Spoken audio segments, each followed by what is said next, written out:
युद्धर रूपरेख संपूर्ण बदली जाइछि। आजिकाली शत्रु उपरे आक्रमण सेमानक सीमा भितर को जाई नुहे बरं दूररू करा जाउछि।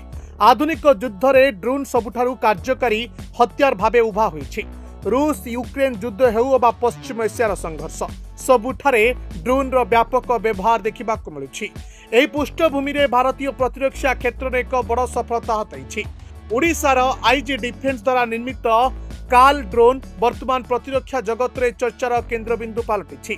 ए ड्रोन को ईरान रो साहेद एवं अमेरिकार लुकास ड्रोन भली विकसित करा जाइछि। एहार ऑपरेशनल क्षमता 1000 किलोमीटर पर्यंत रही।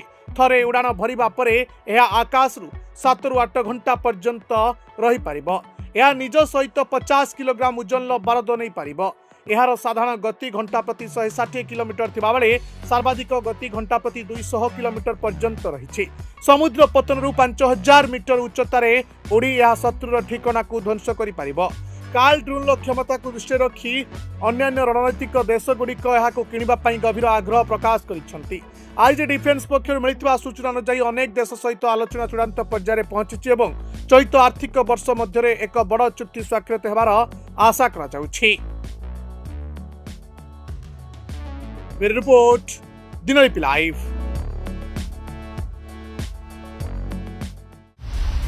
दिनलिपि लाइव को एबे ही लाइक शेयर सब्सक्राइब करନ୍ତୁ।